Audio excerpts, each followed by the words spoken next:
It was a nasty kind of ending to it all. That was supposed to be a very glorious year, which it certainly was for a large portion of it. And Dillon Gabriel, if he can execute the offense, why not? We saw Joe Flacco punt a couple times with his arm. Yep. We saw some bad Joe Flacco, even though we had seen some great Joe Flacco for the Cleveland Browns a couple years back.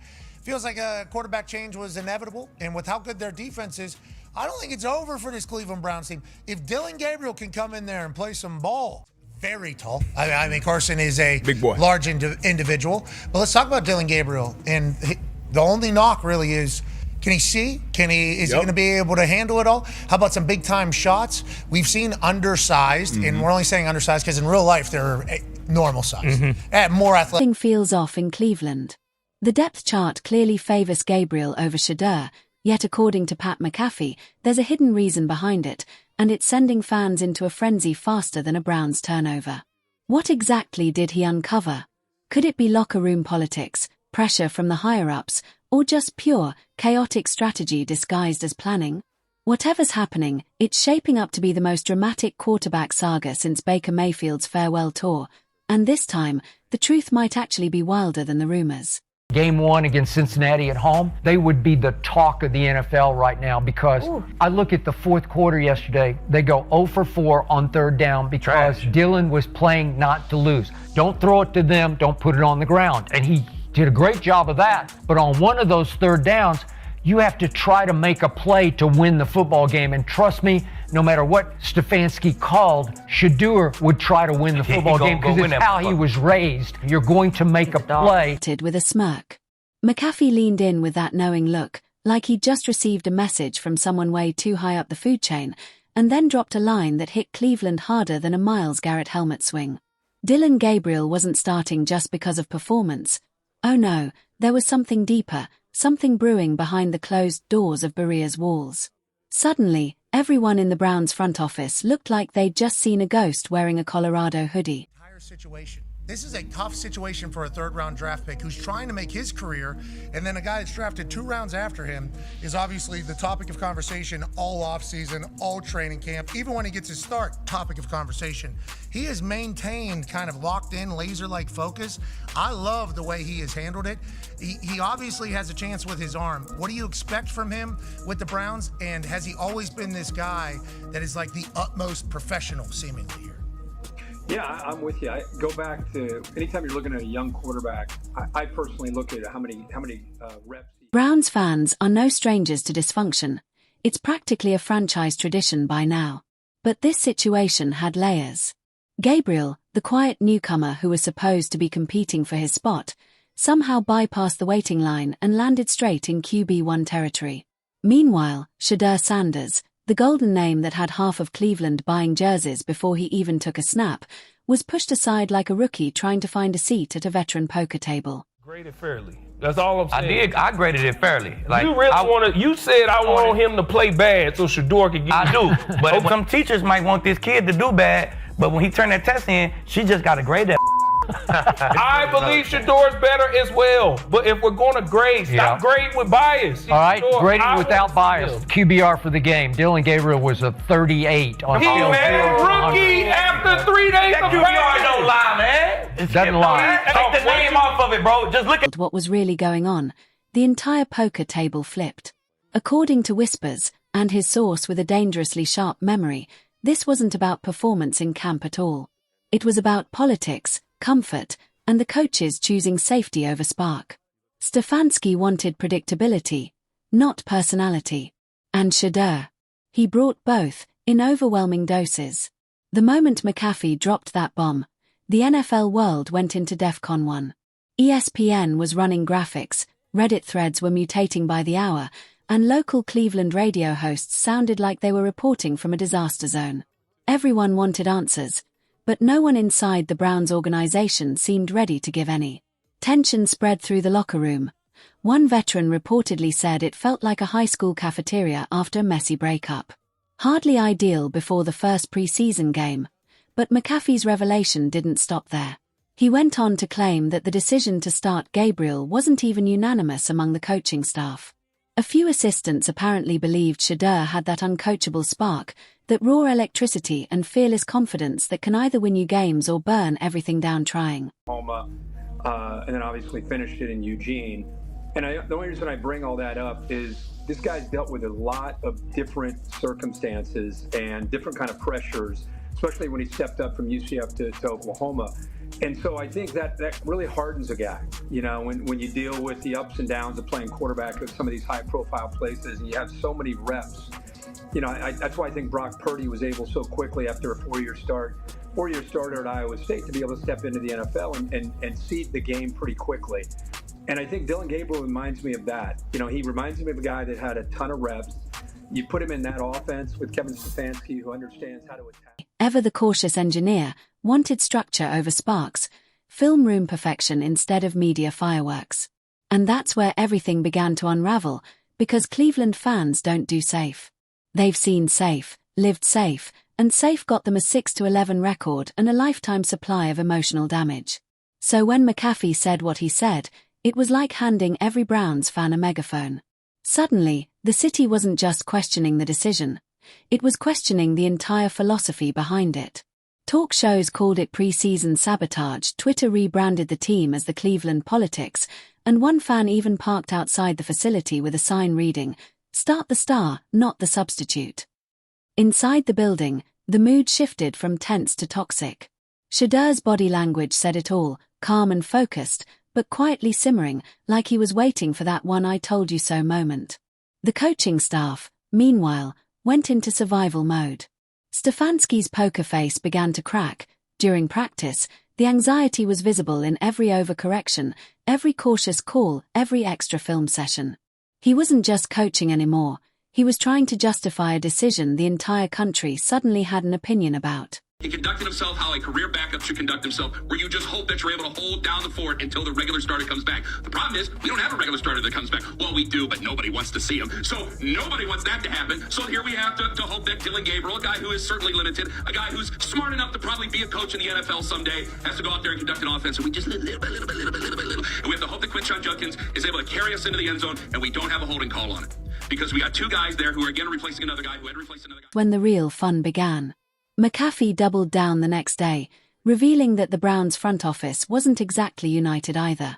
Apparently, ownership loved the idea of a Sanders era, the marketing potential, the fan base explosion, the storyline.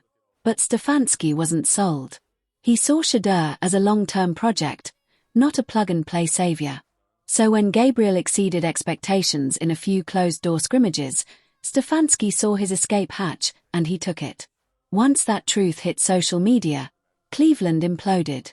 Sports analysts began comparing it to the old Baker versus Tyrod saga, only this time with even higher stakes. Back then, Cleveland was desperate for stability. Now, they were desperate for electricity, and benching Shedeur felt like taking the batteries out of the entire franchise. Then came game day. Gabriel jogged onto the field to a crowd buzzing with mixed emotions, half supportive, half waiting for the first incomplete pass to trigger a storm of boos. The man was playing under a spotlight so hot it could melt turf. And ironically, he didn't even play badly. But every yard he gained felt like a temporary extension on a very fragile lease. He was 19 of 33, 190 yards, 2 touchdowns, no interceptions. And if the Vikings don't score here on their final drive under a minute to go, he likely leaves London with the win. But as good as those stats were, he was only 3 for 10 on passes 10 or more yards downfield. And the QBR of just 38 does leave a little to be desired, a lot of short passes. But this is a strong Vikings defense, and he was the first quarterback this year to have 2 passing touchdowns against them. But his reveal had completely changed the stakes. This was no longer just a quarterback battle. It had become a referendum on the Browns' identity. Were they a bold, modern team ready to embrace flash, or the same old cautious machine trying to look competent without ever taking real risks? As the game unfolded, sideline cameras caught it all, the subtle tension, the uneasy glances, the frustration. Shedeur paced near the benches with his arms folded, coaches whispered into headsets, and Gabriel took every snap like it was a final exam he hadn't studied for. By half-time, Cleveland wasn't leading, but they weren't losing either. Every answer felt rehearsed, every explanation too safe. Stefanski used the word process one too many times. Gabriel deflected questions, And Shedeur smiled through it all, his silence louder than any statement he could have made. Back at the studio, McAfee smirked again. He didn't need to say another word. The story was already writing itself. Cleveland was back in its favorite state, organized confusion. And the fallout came fast. Within 48 hours, anonymous locker room sources began feeding the media tidbits about tension and frustration brewing behind the scenes. And look, y'all got mad at me for saying it yesterday. Even people in Cleveland are saying it. He did okay. He managed the game. He got them just enough. The minute that he took a chance at the end of the game, he threw a pick. Got a second chance, and then he went short. Every pass he threw wasn't even over 5.5 yards. That's safe. That's okay. That's taking no chances and relying on everybody else to do their job. Didn't care who started. They just wanted the offense to score before the fourth quarter for once. That's the Browns for you. Equal parts comedy and tragedy. Meanwhile, Shedeur's camp stayed completely silent, which somehow made more noise than any statement could. No cryptic tweets, no interviews, just pure, relentless work. Soon, videos started circulating of him at practice, firing pinpoint throws, hitting tight windows, and outshining Gabriel in nearly every drill. Suddenly, the narrative flipped again. Maybe this wasn't over.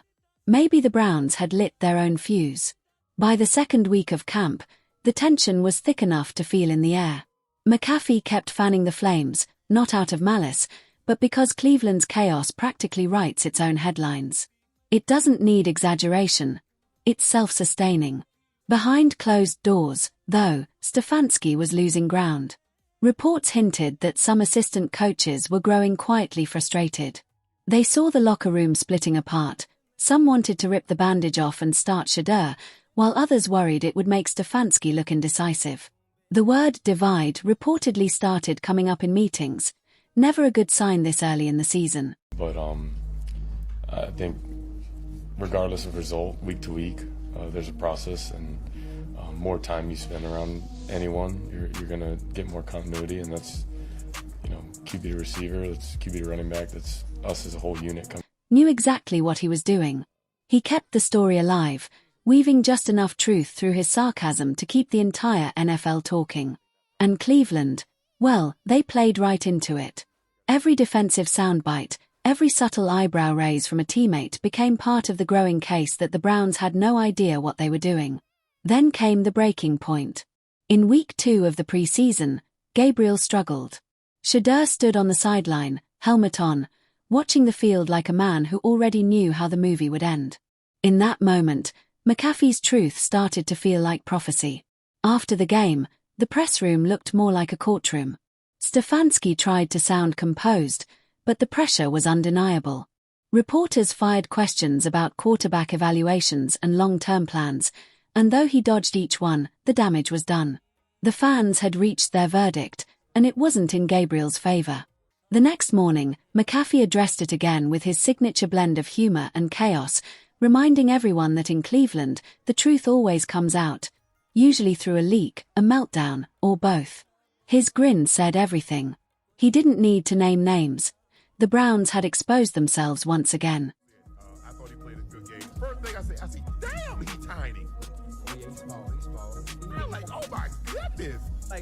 The walls began to close in. Players could feel the shift coming. The offense ran smoother in practice with Shedeur under center, the defense looked more energized, and even the coaching staff couldn't hide it anymore. One assistant reportedly described it as watching a crack form in slow motion.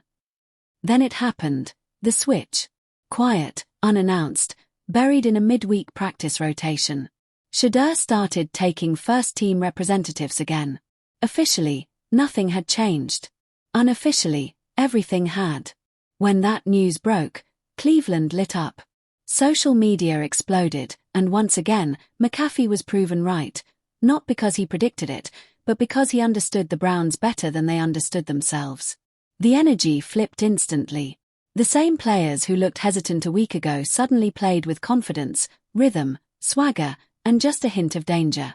Stefanski tried to brush it off as part of the evaluation process. Sure, coach, whatever helps you sleep. McAfee's reveal had done more than just expose a decision, It had exposed the soul of the Browns, a team forever caught between playing it safe and chasing something bigger, between sticking to a plan and actually listening to the locker room, between being competent and being Cleveland. And for once, maybe chaos worked in their favor. Because the moment Shedeur took that first-team snap, the entire city shifted. It wasn't about analytics anymore, it was about hope, the reckless, irrational kind